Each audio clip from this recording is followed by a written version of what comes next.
स्वागत है आप सभी का आपके अपने चैनल पर। और आज के इस वीडियो में हम DDU LLB एंट्रेंस एग्ज़ाम 2020 का क्वेश्चन पेपर डिस्कस करेंगे, जिस पे हम 100 क्वेश्चंस आपके DDU LLB एंट्रेंस एग्ज़ाम में पूछे जाते हैं। 100 क्वेश्चंस को देखेंगे। एक क्वेश्चन 2 नंबर का होता है, यानी कि अगर बात की जाए टोटल मार्किंग की तो टोटल पेपर 200 का होता है और 100 क्वेश्चंस होते हैं।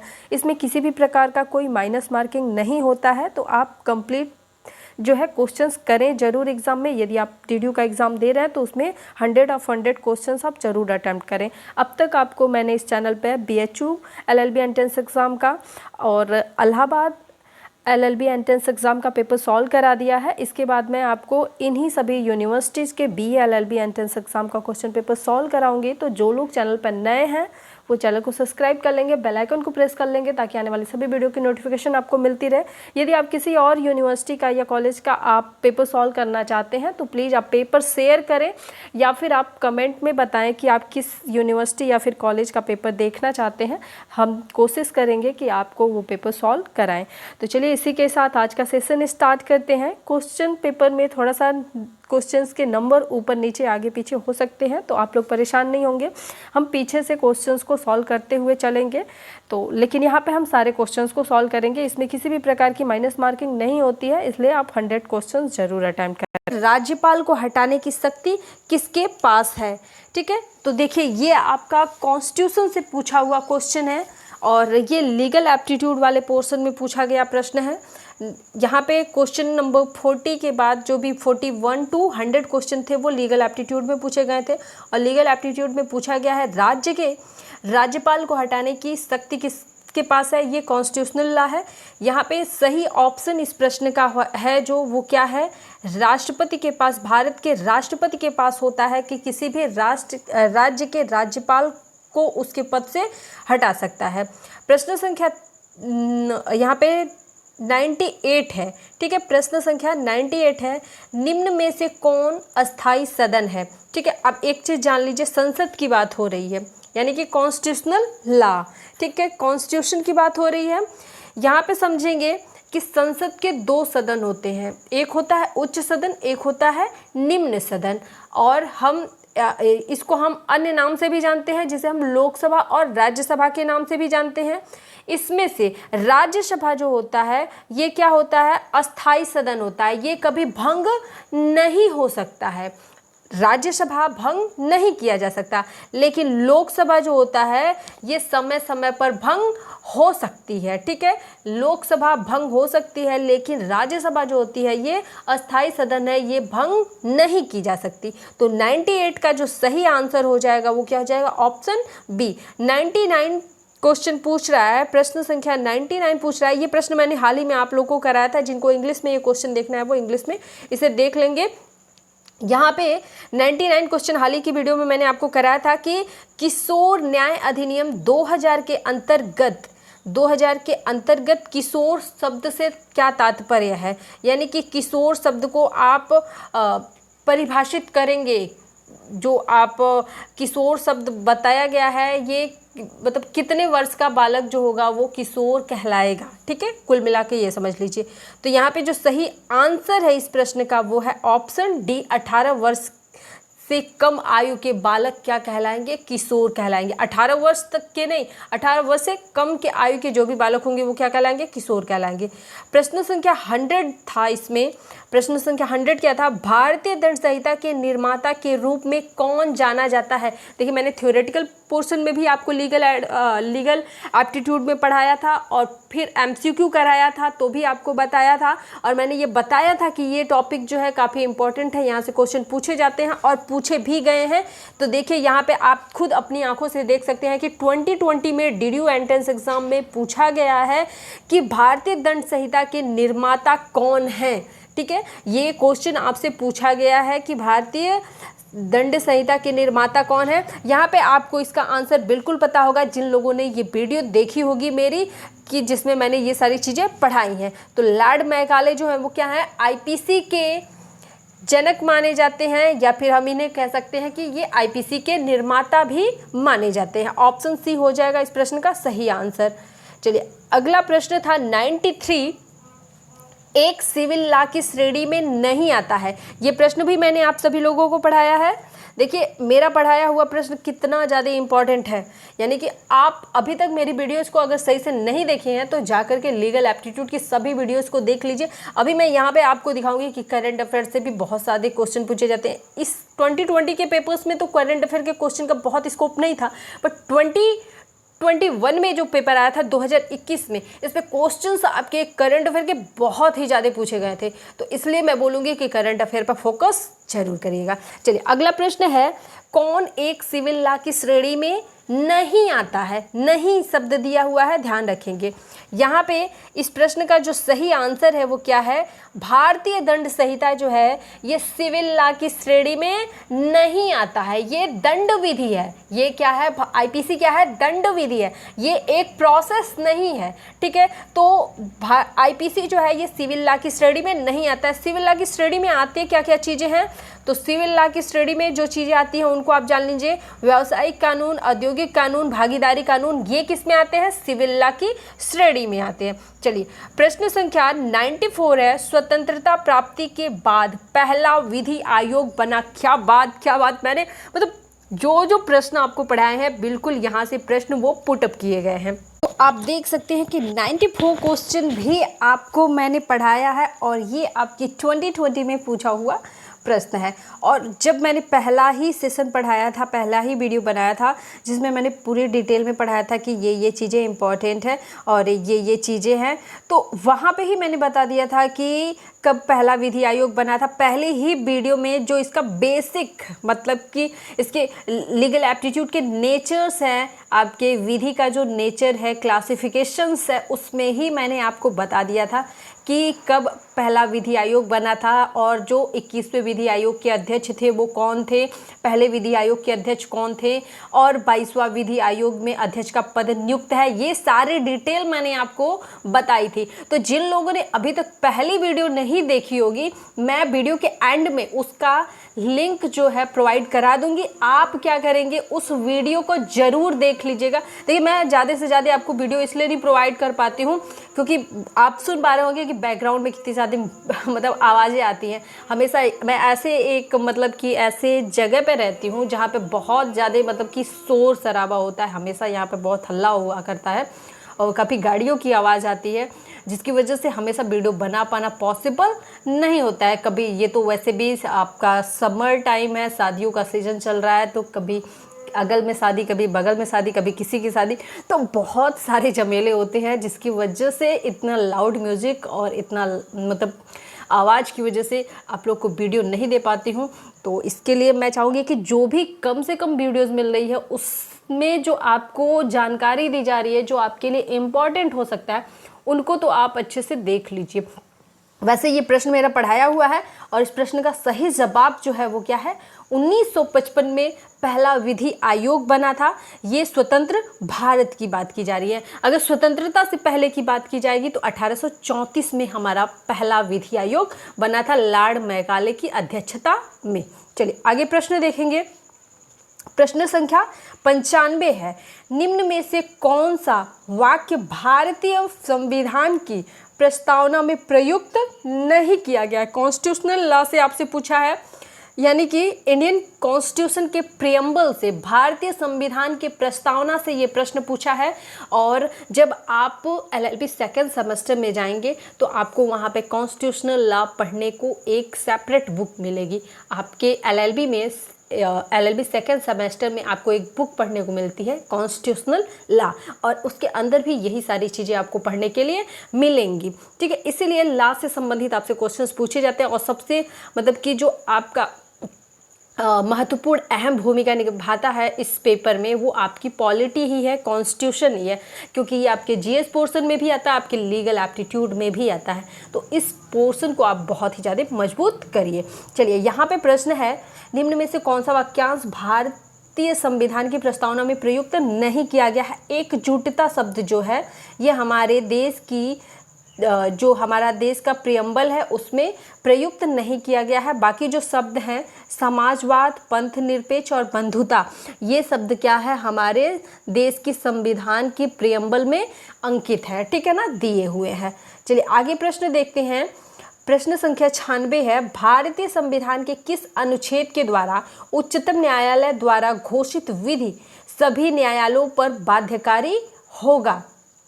बहुत ही महत्वपूर्ण प्रश्न है और ये भी आपके कॉन्स्टिट्यूशनल लॉ का प्रश्न है। ठीक है, कॉन्स्टिट्यूशन से पूछा हुआ प्रश्न है, कॉन्स्टिट्यूशनल लॉ का है और काफ़ी महत्वपूर्ण प्रश्न है। रिपीटेड क्वेश्चन है, बीएचयू में भी ये प्रश्न पूछा गया है और बहुत ही महत्वपूर्ण प्रश्न है। कितना बताऊं कि मतलब कि ये जो न्यायालय वाला आपका टॉपिक है ना, यहाँ से आपके बहुत सारे क्वेश्चंस ही बनते हैं। इससे भी रिलेटेड मैंने आपका एक अलग वीडियो बनाया है जो 2 पार्ट में है। आप उन दोनों वीडियोज़ को ज़रूर देखिएगा क्योंकि इस टॉपिक से आपको निश्चित तौर पर क्वेश्चंस देखने को मिलेंगे। इस प्रश्न का जो सही जवाब हो जाएगा वो हो जाएगा अनुच्छेद 141 के अंतर्गत। ठीक है, अनुच्छेद 141 के अंतर्गत उच्चतम न्यायालय द्वारा घोषित विधि सभी न्यायालयों के लिए क्या होगी? बाध्यकारी होगी। यानी कि जो उच्चतम न्यायालय का निर्णय होगा वही सभी न्यायालयों को मान्य होगा। वो निर्णय सभी को मानना पड़ेगा। उच्चतम न्यायालय के निर्देशों को सभी उच्च न्यायालयों को मानना पड़ेगा। ठीक है, चलिए आगे प्रश्न देखते हैं। उस वीडियो में जो मैंने बताया कि न्यायालय से संबंधित है उसमें मैंने सारी चीज़ें बताई है कि किस प्रकार से न्यायाधीशों की नियुक्ति होती है, उनके रिटायरमेंट की क्या एज है, उच्च न्यायालय उच्चतम न्यायालय से संबंधित सभी डिटेल में सभी प्रश्न मैंने कराए हैं, किस किस प्रकार के प्रश्न बन सकते हैं। तो उस वीडियो को आप जरूर देख लीजिएगा। वीडियो के लास्ट में उसका भी लिंक आपको मिल जाएगा। चलिए आगे प्रश्न है, स्वतंत्रता के बाद भारत का सर्वोच्च न्यायालय किस वर्ष अस्तित्व में आया? किस वर्ष अस्तित्व में आया था हमारे देश का जो उच्चतम न्यायालय है, सर्वोच्च न्यायालय है, वो मैंने अभी बताया कब आया था? 1950 में आया था। यानी कि स्वतंत्रता प्राप्ति के ठीक हमारे देश का संविधान जो लागू हुआ, यानी कि 26 जनवरी 1950 को हमारे देश का संविधान लागू हुआ था और ठीक 2 दिन बाद यानी कि 28 जनवरी 1950 को सर्वोच्च न्यायालय के प्रथम बेंच की क्या हुई थी? बैठक हुई थी। और जिस दिन हमारे देश का संविधान लागू किया गया था उसी दिन जो हमारे देश का सर्वोच्च न्यायालय है वो प्रकाश में आया था, यानी कि इसकी स्थापना मानी जाती है। यहाँ पे सन की बात की गई है तो 1950 में हमारे देश के सर्वोच्च न्यायालय की स्थापना हुई थी। ठीक है, इसे नोट कर लेंगे और वीडियोस जरूर देखिएगा जो कि मैंने बताया आपको।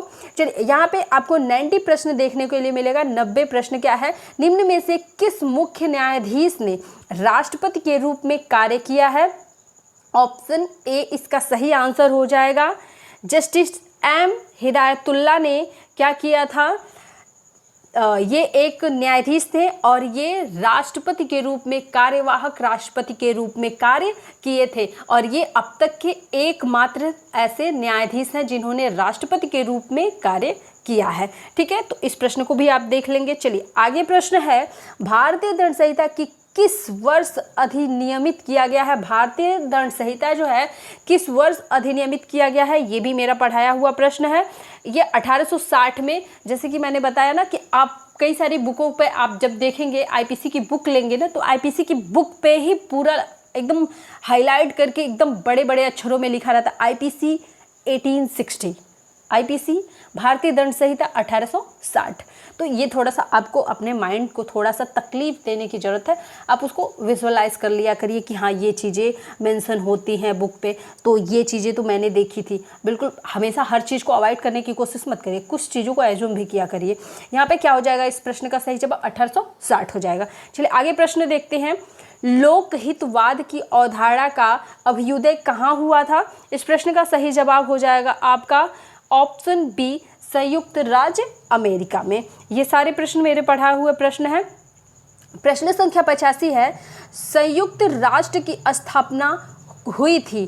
संयुक्त राष्ट्र की स्थापना कब हुई थी? 24 अक्टूबर 1945 को हुई थी संयुक्त राष्ट्र की स्थापना। चलिए आगे प्रश्न है, मैंने एक वीडियो में आपको जितने भी संस्थाएं हैं, ठीक है, यूएनओ या आपकी संयुक्त राष्ट्र संस्था जितनी भी है, ठीक है, मैंने सभी संस्थाओं के विषय में डिटेल में पढ़ाया है। तो उस वीडियो को आप लोग उसे सर्च करके देख लीजिएगा। मैंने आपको सारी डिटेल में वो सारी चीज़ें पढ़ाई हैं। चलिए आगे है प्रश्न, निम्नलिखित में से कौन सा संयुक्त राष्ट्र संघ का अंग नहीं माना जाता है? मुख्य अंग नहीं माना जाता है। यहाँ पे ऑप्शन आपको दिख रहा होगा, अंतर्राष्ट्रीय श्रम संगठन, ये अपने आप में ही आपको देखने को मिला। अंतर्राष्ट्रीय इंटरनेशनल लेवल का जो श्रम संगठन है ये तो अलग ही संगठन है ना, तो ये क्या है, संयुक्त राष्ट्र संघ के अकॉर्डिंग नहीं आता है। ऑप्शन सी क्या हो जाएगा इस प्रश्न का सही जवाब हो जाएगा। अगला प्रश्न है अधिवक्ता दिवस कब मनाया जाता है, इंपॉर्टेंट प्रश्न है ये 3 दिसंबर को मनाया जाता है।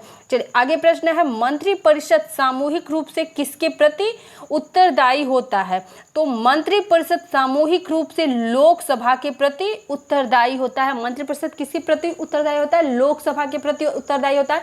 लोकसभा एक अस्थायी सदन है, ये भंग की जा सकती है, राज्यसभा अस्थायी सदन है, ठीक है। चलिए आगे प्रश्न देखेंगे, प्रश्न संख्या 81 है, संविधान का भाग 3 संबंधित है। आप सभी देख पा रहे होंगे कि कॉन्स्टिट्यूशन लॉ से आपसे कितने ज़्यादा प्रश्न पूछे गए हैं। तो यहाँ पे है प्रश्न संविधान का भाग 3 किससे संबंधित है, मौलिक अधिकारों से संबंधित। और यहाँ पे एक चीज़ मैं आपको बता दूँ कि मौलिक अधिकार, फंडामेंटल राइट, ये सारे फंडामेंटल राइट, फंडामेंटल ड्यूटीज़, ये जो 2 टॉपिक्स हैं, और यहाँ पे एक प्रेसिडेंट का जो टॉपिक है और आपका पार्लियामेंट, ये 4 टॉपिक सबसे ज़्यादा इंपॉर्टेंट है कॉन्स्टिट्यूशन में। यहाँ से भर भर के क्वेश्चंस आपसे पूछे जाएंगे, और मैंने अभी तक जितने क्वेश्चंस कराए उससे भी आप देख सकते हो कि कितने सारे क्वेश्चंस कॉन्स्टिट्यूशन से पूछे गए हैं और किस टॉपिक से। तो एक बार एनालाइज करिएगा आप लोग कि कहाँ से कितने क्वेश्चंस पूछे जा रहे हैं, ठीक है। यहाँ पे मैंने आपको बता दिया मुझे जो इंपॉर्टेंट लगा, इसके बाद आपका मन है कि आप किस अकॉर्डिंग पढ़ना चाहते हैं। प्रश्न संख्या 82 है, निम्नलिखित उपबंधों में से कौन मूलभूत कर्तव्यों से संबंधित है। देखिए अभी मैंने बताया फंडामेंटल ड्यूटीज से क्वेश्चन पूछा है। यहाँ पे आप देख सकते हैं 51A जो है फंडामेंटल ड्यूटीज से संबंधित है, मौलिक कर्तव्यों से, मूल कर्तव्यों से संबंधित है। इसमें भारतीय संविधान में मौलिक कर्तव्यों को किस अनुच्छेद के अकॉर्डिंग रखा गया है, तो ये आपके 51A में रखा गया है। अब एक चीज़ मैं यहाँ पर डिस्कस करूँगी कि जब आपके देश का संविधान बना था तो भारतीय नागरिकों के लिए 7 मूल अधिकार दिए गए थे, जिसमें संपत्ति का मूल अधिकार था, जिसे बाद में संविधान संशोधन करके हटा दिया गया और उसे विधिक अधिकार करार दे दिया गया, जिसे वर्तमान समय में अनुच्छेद 300 क के अकॉर्डिंग संरक्षित यानी कि रखा गया है, ठीक है। ये क्वेश्चन भी आपसे पूछ सकता है कि किस अनुच्छेद के तहत संपत्ति के अधिकार को विधिक अधिकार मतलब कि बनाया गया, तो अनुच्छेद 300 क के अकॉर्डिंग। यहाँ पे इसके बाद जो है जब हमारा संविधान बना तो उस समय मौलिक अधिकार तो 7 थे, लेकिन अभी वर्तमान में कितने हैं, 6 हैं, ठीक है, क्योंकि संपत्ति के अधिकार को जो है हटा दिया गया। लेकिन जो आपके मौलिक कर्तव्य हैं, ये मौलिक कर्तव्य संविधान में नहीं थे। तो यदि आपसे प्रश्न पूछे कि मूल संविधान में मौलिक कर्तव्यों की संख्या कितनी है, ठीक है, तो आप यहाँ पे जान सकते हैं कि मूल कर्तव्यों की संख्या क्या है, 0 है, क्योंकि जब हमारा मूल संविधान बना था तो उसमें मौलिक कर्तव्य नहीं दिए गए थे। बाद में इसमें संविधान संशोधन किया गया और संविधान संशोधन के बाद सभी नागरिकों के लिए मौलिक कर्तव्य बताए गए, ठीक है।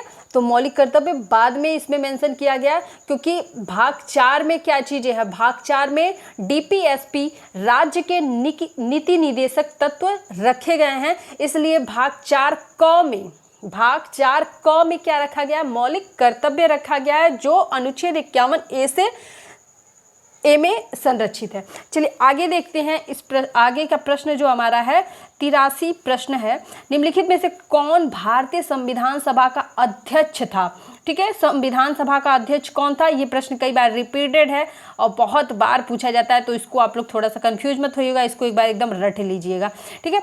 तो यहाँ पे जो सही जवाब हो जाएगा डॉक्टर राजेंद्र प्रसाद जो है भारतीय संविधान सभा के अध्यक्ष थे। आगे प्रश्न है 84वां प्रश्न है, भारतीय संविधान की प्रस्तावना में पंथ निरपेक्ष समाजवादी शब्द किस संविधान संशोधन के द्वारा जोड़े गए, तो 42वां संविधान संशोधन जो है संविधान का सबसे बड़ा संविधान संशोधन माना जाता है और इसे मिनी कॉन्स्टिट्यूशन के नाम से भी जानते हैं, क्योंकि जब 42वां संविधान संशोधन 1976 किया गया था, ये इंदिरा गांधी के द्वारा किया गया था और इसमें इतने सारे मतलब कि संविधान संशोधन किए गए थे, कई सारी चीज़ें जोड़ी गई, कई सारी चीज़ें हटाई गई, तो इतने सारे मतलब कि इसमें मतलब संशोधन हुआ कि लगभग ये एक मिनी कॉन्स्टिट्यूशन की तरह डेवलप हो गया। तो इसे अगर आपसे क्वेश्चन पूछे कि मिनी कॉन्स्टिट्यूशन को आप किस संविधान संशोधन को आप मिनी कॉन्स्टिट्यूशन के नाम से जानते हो? तो 1976 के 42वें संविधान संशोधन को हम मिनी कॉन्स्टिट्यूशन के नाम से जानते हैं। और इसी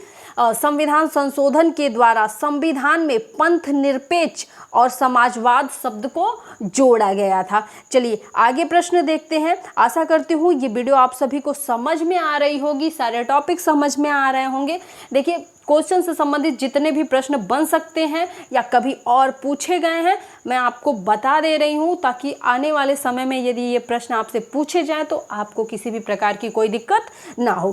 क्वेश्चन नंबर 77 है, निम्नलिखित अनुच्छेदों में से कौन सा भारतीय संविधान के अंतर्गत प्राथमिक शिक्षा के मौलिक अधिकार की गारंटी देता है? 21A, अनुच्छेद 21A क्या करता है?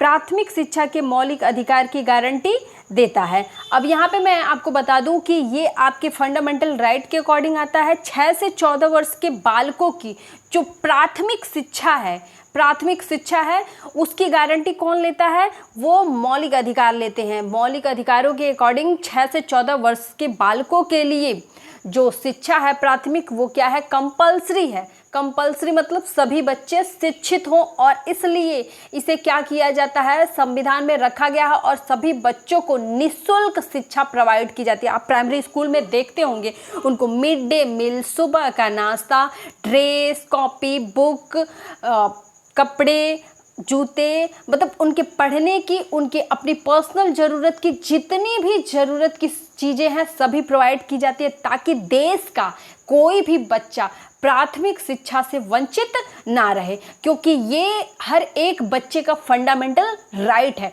ये ऐसा नहीं है कि प्राइमरी स्कूल में जो बच्चों को बहुत सारी फैसिलिटी दी जाती है, पढ़ने के लिए सारी चीज़ें दी जाती है, तो सरकार हमारे ऊपर कोई एहसान कर रही है, तो ऐसा बिल्कुल नहीं है। ये हमारे संविधान में क्या है? दिया गया है कि 6 से 14 वर्ष की जो प्राथमिक पाठशाला है, जो प्राथमिक शिक्षा है, ये क्या है? कंपल्सरी है।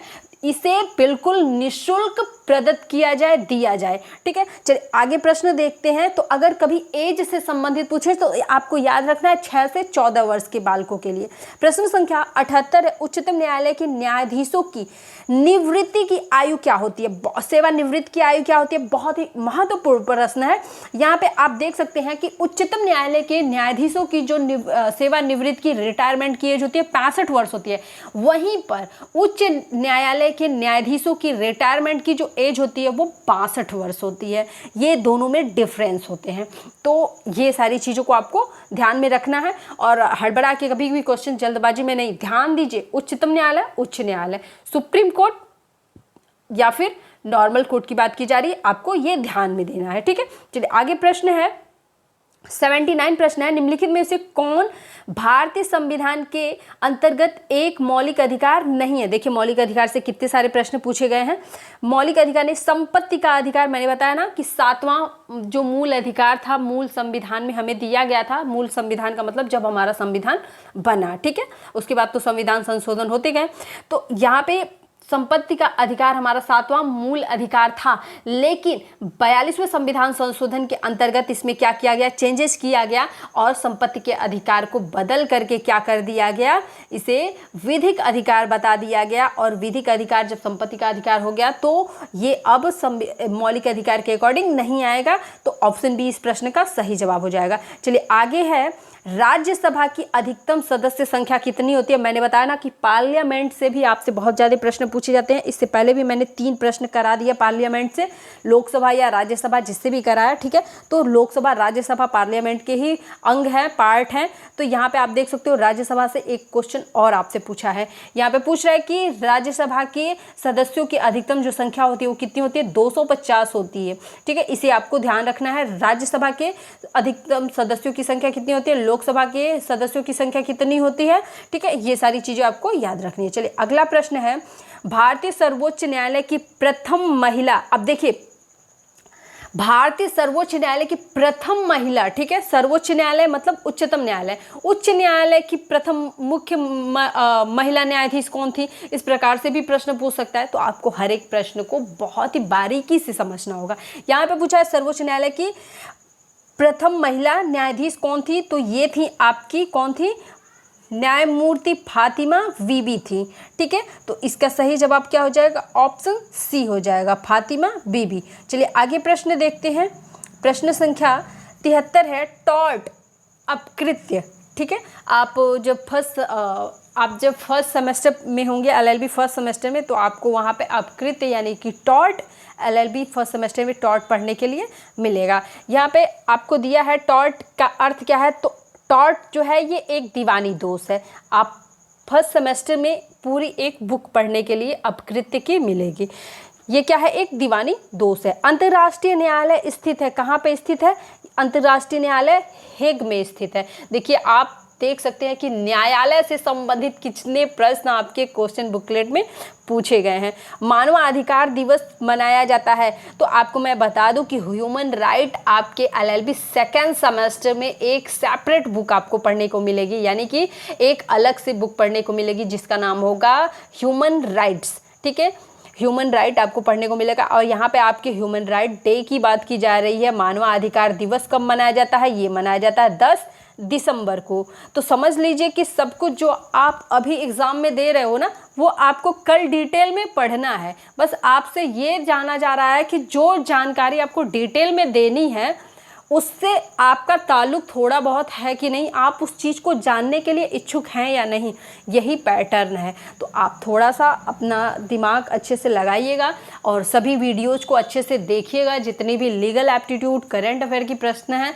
सभी को देखेंगे तो ज़रूर ही आप चीज़ों को एंजॉय भी करेंगे और अच्छी से आपकी तैयारी भी होती रहेगी। प्रश्न है 76, निम्नलिखित में से कौन सा रक्षा सेनाओं का सर्वोच्च सेनापति होता है? देखिए ये प्रश्न कई तरीके से पूछा जा सकता है कि भारत के तीनों सेनाओं का सर्वोच्च अधिकारी कौन होता है, या देश के सर्वोच्च जो सेनाओं के अधिकारी होते हैं वो कौन होते हैं। तो ये सभी प्रश्नों का एक ही आंसर होगा, राष्ट्रपति जो है सशस्त्र सेनाओं का जो सर्वोच्च अधिकारी होता है या सेनापति होता है वो कौन होता है? राष्ट्रपति होता है। ऑप्शन डी इस प्रश्न का सही जवाब है। आगे प्रश्न है, आप देख सकते हैं कि राष्ट्रपति से भी कितने सारे प्रश्न पूछे गए हैं। निम्नलिखित में से कौन सा केंद्रीय सरकार का कर नहीं है? भू राजस्व जो है ये केंद्र सरकार का कर नहीं होता है। ऑप्शन ए इस प्रश्न का सही जवाब है। अगला है, राज्य के नीति निदेशक तत्वों की अवधारणा किस देश से ली गई है? ये इंपॉर्टेंट क्वेश्चन है। फिलहाल तो ये कई बार रिपीटेड क्वेश्चन है, मतलब ये क्वेश्चन ही रिपीटेड है, मैं ये नहीं बोली ये टॉपिक, ये क्वेश्चन ही काफ़ी रिपीटेड है। और ये भाग 4 में रखा गया है। डीपीएसपी राज्य के नीति निदेशक तत्व, और राज्य के नीति निदेशक तत्व जो है ये आयरलैंड के संविधान से लिए गए हैं। और ये जो क्वेश्चन है ये बहुत ही महत्वपूर्ण है। कई सारे कंपटीशन के एग्जाम में भी मैंने देखे हैं, कई बार बार रिपीट करके पूछे गए हैं, तो इस प्रश्न को आप नोट कर लीजिएगा। आगे प्रश्न है, संविधान सभा द्वारा भारतीय संविधान को अंगीकृत किया गया, यानी कि अंगीकृत कब किया गया था? तो 26 नवंबर 1949 को किया गया था। अंगीकृत कब किया गया था? 26 नवंबर 1949 को किया गया था। बी आंसर इसका सही हो जाएगा। निम्नलिखित में से कौन सा सुरक्षा परिषद का अस्थायी सदस्य नहीं है? तो सुरक्षा परिषद का अस्थायी सदस्य जापान नहीं है। इस प्रश्न का सही जवाब हो जाएगा ऑप्शन बी। इसके बाद हमारा 63वां प्रश्न है, गिरवी रखी जा सकती है। ठीक है, आईपीसी से प्रश्न पूछा है, गिरवी कौन सी वस्तु रखी जा सकती है? तो गिरवी रखी जा सकती है केवल चल संपत्ति ही गिरवी रखी जा सकती है। 64वां प्रश्न है, भारत के संविधान के किस भाग में राज्य के नीति निदेशक तत्व रखे गए हैं? अभी मैंने बताया भाग 4 में आपके नीति निदेशक तत्व रखे गए हैं। आगे पूछा है, साझेदारी फर्म के लिए कॉन्ट्रैक्ट लॉ से आपसे क्वेश्चन पूछा है, साझेदारी फर्म के सृजन के लिए कम से कम कितने व्यक्तियों का होना चाहिए? तो ये आपके कॉन्ट्रैक्ट लॉ से है। कॉन्ट्रैक्ट लॉ आपको contract law first LLB first semester में पढ़ने को मिलेगा, और कॉन्ट्रैक्ट लॉ सेकंड जो है इसका सेकंड भाग आपको एलएलबी सेकंड सेमेस्टर में भी इसको देखने को मिलेगा। यानी कि कॉन्ट्रैक्ट लॉ आप एलएलबी पूरे साल में पढ़ेंगे, 2 भाग में पढ़ेंगे, एक एलएलबी फर्स्ट सेमेस्टर में, एक सेकेंड सेमेस्टर में। यहाँ पे 2 व्यक्तियों का साझेदारी पार्टनरशिप, सिर्फ अकेले तो आप खुद से पार्टनरशिप नहीं करोगे, खुद के साथ मतलब अपना पार्टनर नहीं बनोगे, तो कोई ना कोई तो होना चाहिए। तो एक से अधिक या फिर मतलब 2 व्यक्तियों का होना जो है यहाँ पे कंपल्सरी होता है। चलिए बी आंसर इसका सही हो जाएगा। इसके बाद है, भारत के संविधान का कौन सा अनुच्छेद बंधुआ मजदूरी के विरुद्ध है? तो अनुच्छेद 23 जो है ये बंधुआ मजदूरी के विरुद्ध है, अनुच्छेद 23, ऑप्शन सी।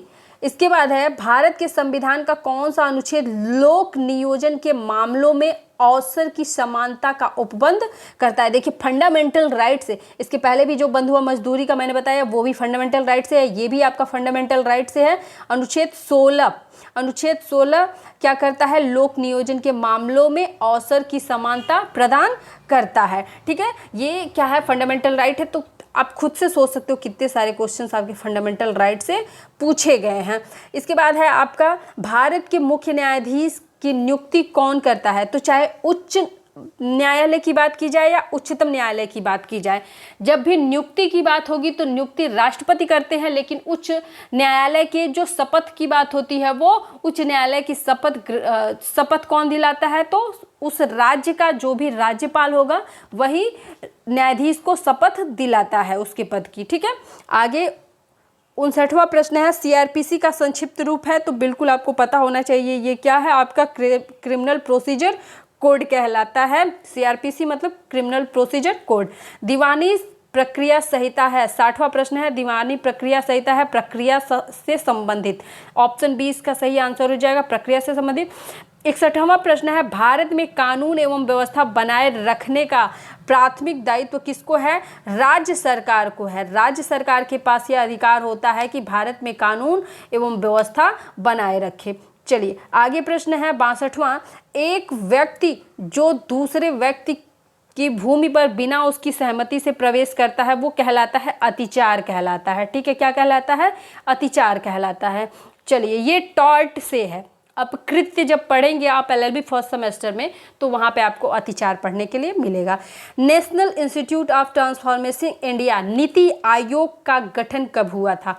क्या पूछा है, नीति आयोग का गठन कब हुआ था। 1 जनवरी 1950 को नीति आयोग का गठन हुआ था। आपसे मेरा प्रश्न है, मैं जान रही हूँ कि मैं आपको प्रीवियस क्वेश्चन पेपर करा रही हूँ, लेकिन फिर भी मेरा आपसे एक प्रश्न है कि आप जवाब देंगे कि जीएसटी कब लागू की गई थी। जीएसटी कब लागू की गई थी, इंपॉर्टेंट प्रश्न है, कभी भी पूछा जा सकता है, क्योंकि हाल ही में अभी जीएसटी दर में बढ़ोतरी की गई है कुछ चीज़ों पर लेकर के। तो हो सकता है आपके क्वेश्चन बुकलेट में जीएसटी से संबंधित कोई प्रश्न आए, तो इसलिए इस टॉपिक को आप लोग देख लेंगे और मेरे प्रश्न का जवाब जरूर देंगे। हिंदू विवाह अधिनियम बनाया गया। हिंदू विवाह अधिनियम भी आपका 1955 में बनाया गया था, प्रथम विधि आयोग के बनते ही। ठीक है, चलिए आगे है, भारत में विधिक शिक्षा के मानक को विनियमित करने वाला निकाय ये आपका बार काउंसिल होता है। यहाँ पे क्या है, बार काउंसिल होता है, बार काउंसिल ऑफ इंडिया यानी कि भारतीय विधिज्ञ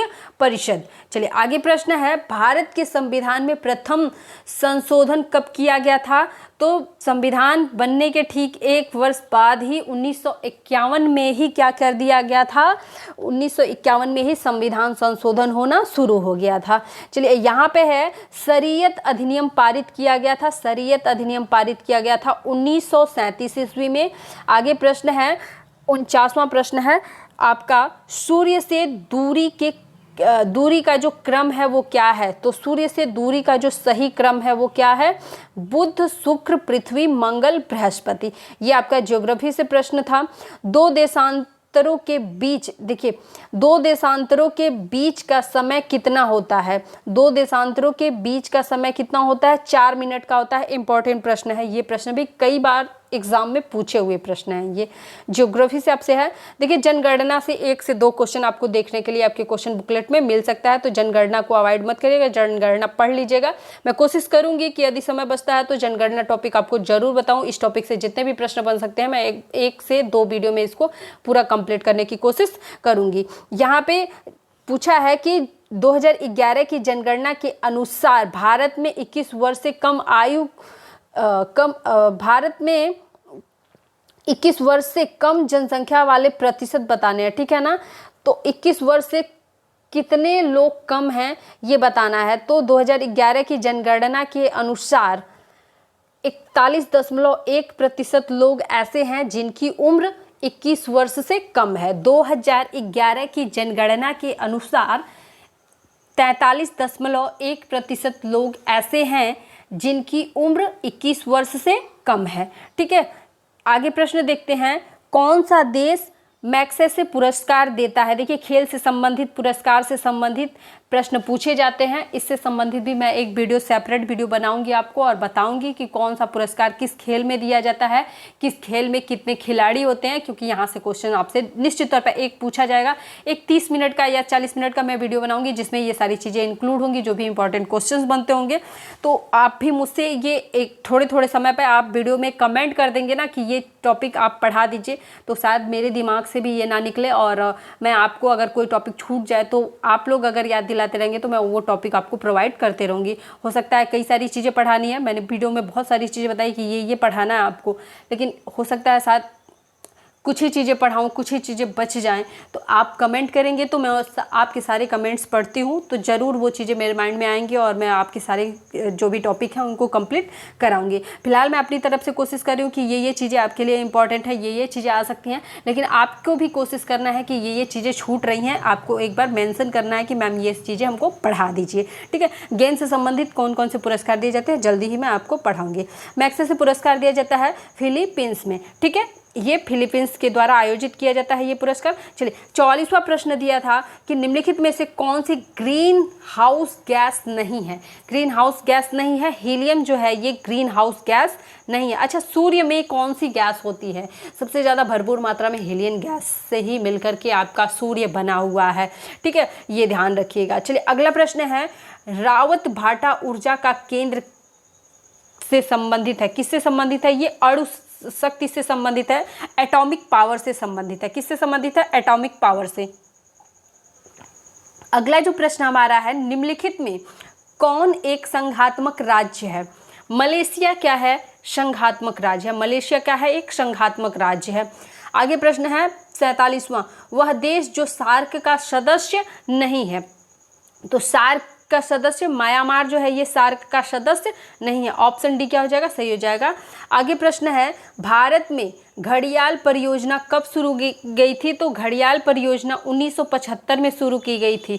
ठीक है ना, घड़ियाल परियोजना ये आपका ईवीएस से पूछा हुआ क्वेश्चन है। घड़ियाल परियोजना 1975 में शुरू किया गया था, ईवीएस। ठीक है, इन्वायरमेंटल साइंस से। अगला प्रश्न है आपका, ये भी इन्वायरमेंटल साइंस से है। सर्वाधिक जैव विविधता है किस देश में? सर्वाधिक जैव विविधता है, इसका सही आंसर हो जाएगा ऑप्शन ए, ब्राज़ील में सर्वाधिक जैव विविधता पाई जाती है।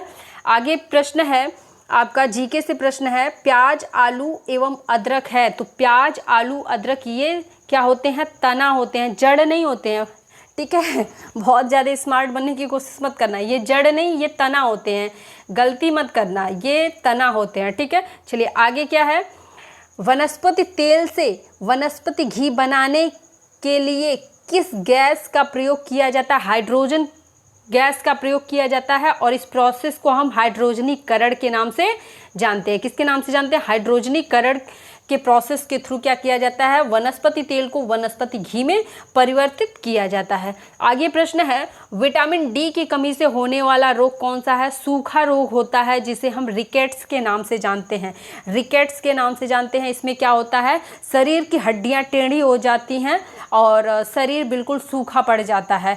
जैसे कमजोरी होती है ना, बिल्कुल दुबले पतले, शरीर टेढ़ा हो जाना, मतलब कुपोषण का जो शिकार होता है उसी को हम रिकेट्स बोलते हैं। विटामिन डी की कमी से ऐसा होता है। और विटामिन डी का जो सबसे अच्छा स्रोत होता है वो सुबह की सबसे फ्रेश धूप जो होती है ना, मतलब बिल्कुल सुबह की 8 बजे के अंदर की जो सूर्य से आने वाली किरणें होती हैं, पहली किरणें जो होती हैं उनको अपने बॉडी पे आप डेली एब्जॉर्ब करते हो तो आपके शरीर के अंदर कभी भी विटामिन डी की कमी नहीं होने पाएगी। चलिए आगे प्रश्न है 43वां प्रश्न, भारत के किस राज्य को जैविक राज्य का दर्जा दिया गया है? तो जैविक राज्य का दर्जा मिला है सिक्किम को।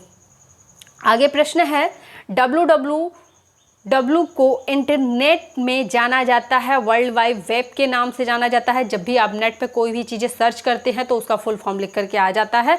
ठीक है, ये चीज़ें आपको ध्यान में रखनी है। पैतृक गुणों का संवाहक होता है डीएनए। देखिए, जब भी कोई बात होती है और प्रूफ की बात होती है कि ये इनका संतान है कि नहीं है, या ये इनके मतलब घराने से ताल्लुक़ रखते हैं कि नहीं रखते हैं, तो वहाँ पे क्या होता है, हमेशा डीएनए टेस्ट की बात होती है। यानी कि पैतृक गुणों का संवाहक होता है क्या? डीएनए होता है।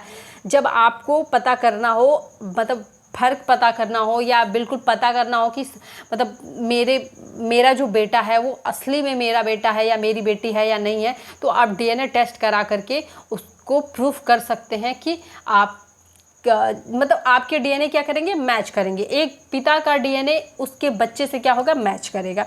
ये कहने का मेरा तात्पर्य है। ओके, ये चीज़ों को समझिएगा। अगला प्रश्न है, कंप्यूटर वायरस है, सॉफ्टवेयर है। कंप्यूटर वायरस क्या होता है, हार्डवेयर नहीं होता है। अच्छा, जो कंप्यूटर में जो वायरस होते हैं उन्हें आप टच कर पाते हो क्या, फील कर पाते हो क्या? हाँ, सिर्फ आप देख पाते हो, टच फील नहीं कर सकते हो, महसूस नहीं कर सकते हो, ठीक है, उसे बस आप देख सकते हो। वो क्या है, एक सॉफ्टवेयर है। हार्डवेयर क्या होते हैं, जिनको आप टच कर सकते हो, तो टच कर सकते हो, फील कर सकते हो, बस इसे क्या होता है, सॉफ्टवेयर को टच फील नहीं कर सकते हो। ये क्या होते हैं, कंप्यूटर के वायरस क्या होते हैं, सॉफ्टवेयर होते हैं। सो जो क्वेश्चन का पूछने का जो मतलब तरीका है, क्या गजब का है। किसी भी क्वेश्चन को किस तरीके से इन लोगों ने पूछा है, अच्छा है, काफ़ी बेहतरीन तरीके से पूछा गया हर एक प्रश्न है। चलिए देखते हैं। फिलहाल प्रश्न मेरा इधर उधर हो गया, कोई बात नहीं, ढूंढ लिया। चलिए आगे प्रश्न है, कौन सा अंतरिक्ष यान सबसे पहले चांद पर उतरा? सबसे पहले कौन सा अंतरिक्ष यान उतरा था? ये अपोलो 11 जो है, ये आपका सबसे पहले अंतरिक्ष यान में पहुंचने वाला अंतरिक्ष यान है जो चांद पर पहुंचा था। अगला प्रश्न है, अल नीनो घटना संबंधित है। अल नीनो घटना कहाँ से संबंधित है? प्रशांत महासागर से संबंधित है। महत्वपूर्ण प्रश्न है। चलिए आगे प्रश्न है, नोबेल पुरस्कार नहीं दिया जाता है गणित विषय के लिए, जो है नोबेल पुरस्कार नहीं दिया जाता है। रसायन विज्ञान, चिकित्सा विज्ञान, भौतिक विज्ञान और अन्य क्षेत्रों के लिए नोबेल पुरस्कार दिए जाते हैं, लेकिन गणित में जो है नोबेल पुरस्कार नहीं दिया जाता है।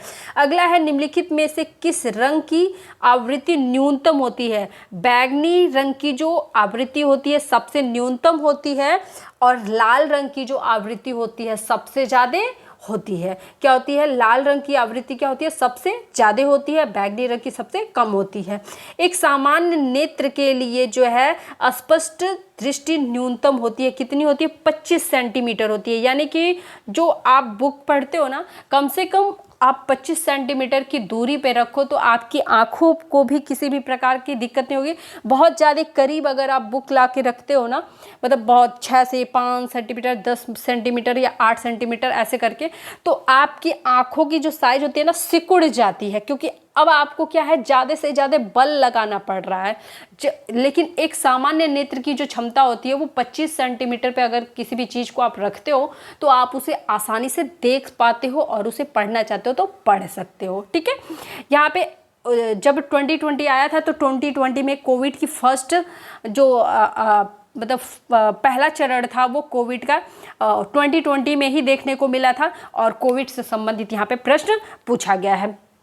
यहाँ पे प्रश्न पूछा है, कोविड-19 संबंधित है, तो कोविड-19 क्या था? एक विषाणु था, सॉरी वायरस था। ठीक है, तो ऑप्शन ए इसका क्या हो जाएगा, सही हो जाएगा, विषाणु। कोविड-19 क्या है? एक विषाणु है, वायरस है। ठीक है, आगे प्रश्न था, सूर्य की विकिरण ऊर्जा के लिए कारक परिघटना है। तो सूर्य में क्या होता है, नाभिकीय संलयन होता है, हीलियम के छोटे छोटे कण क्या होते हैं, इकट्ठा होते हैं, और उसी के कारण क्या होता है, प्रकाश आपको इतना सारा देखने को मिलता है। इसमें नाभिकीय संलयन होता है। नाभिकीय विखंडन का मतलब होता है कि जो भी नाभिकीय ऊर्जा है वो छोटे छोटे पार्ट में टूटे, लेकिन यहाँ पे टूटता नहीं है, इकट्ठा होता है। ठीक है, तो ऑप्शन डी इसका क्या हो जाएगा, सही हो जाएगा। अच्छा, एटॉमिक बम में क्या होता है, अणु बम में क्या होता है? इसमें जो होता है आपका, इसमें आपका नाभिकीय विखंडन होता है। ठीक है, बम में क्या होती है, चीज़ें फटती हैं और जो ऊर्जा होता है वो क्या होता है, अलग अलग होती है। और जो आपका सूर्य का काम है, इसमें क्या होती है, नाभिकीय संलयन की प्रक्रिया होती है। ठीक है, नाभिकीय प्रक्रिया, नाभिकीय विखंडन की बात की जाएगी तो जो भी आपके ये बम से संबंधित होते हैं, हाइड्रोजन बम हो गया, एटॉमिक बम हो गया, ये सब में होता है।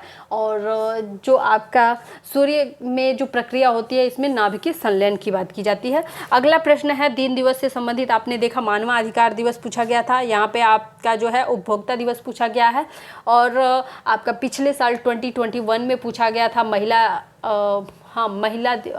दिवस कब मनाया जाता है, और आपका पूछा गया था हिंदी दिवस कब मनाया जाता है। चलिए मैं पेपर डिस्कस करूंगी आपसे।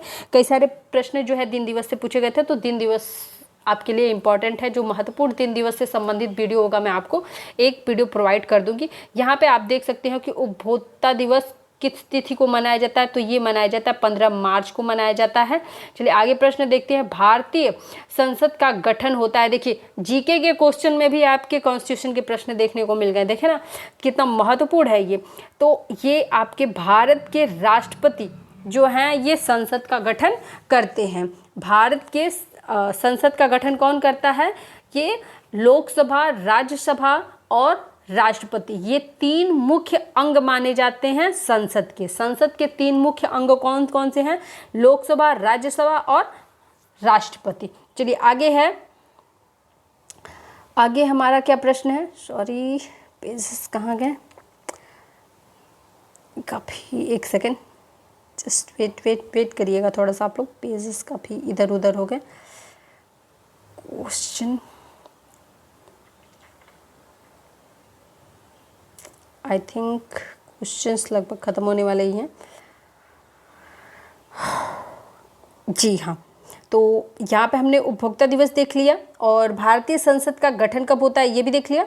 और अब लास्ट प्रश्न है भारत का राष्ट्रपति चुनाव किया जाता है। तो भारत के जो राष्ट्रपति का चुनाव होता है, मैंने बोला राष्ट्रपति टॉपिक जो है काफ़ी इंपॉर्टेंट है। यहाँ से ऑप्शन डी सही हो जाएगा। संसद के सभी निर्वाचित सदस्यों एवं राज्य विधानसभाओं के निर्वाचित सदस्यों द्वारा क्या किया जाता है? राष्ट्रपति का चुनाव कराया जाता है, ठीक है ना। राष्ट्रपति के चुनाव में कौन कौन भाग लेता है? सभी निर्वाचित सदस्य, संसद के सभी निर्वाचित सदस्य एवं विधानसभा के निर्वाचित सदस्य जो हैं राष्ट्रपति के चुनाव में भाग लेते हैं। तो यदि आज का सेशन पसंद आया है तो वीडियो को लाइक करिएगा, चैनल को सब्सक्राइब कर लीजिएगा, वीडियो को अधिक से अधिक शेयर करिएगा। किसी भी प्रकार का कोई डाउट होगा तो कमेंट कर लीजिएगा। और वीडियो नहीं समय से पहुंच पाती है तो उसके लिए आप लोग परेशान मत होइएगा, क्योंकि जब भी माहौल मिलता है, थोड़ी सी शांति मिलती है तो मैं आपके लिए वीडियो बनाती हूँ। फिलहाल बस आप इतना कमेंट कर दिया करिए कि इस टॉपिक पे ये वीडियो बना दीजिए, तो मैं आपको कोशिश करूंगी जितना भी टाइम मिल पाएगा कि मैं आपको वीडियो प्रोवाइड कर दूं, ठीक है। अगर वीडियो पसंद आए तो प्लीज़ लाइक कर देना। वीडियो देखने के लिए धन्यवाद।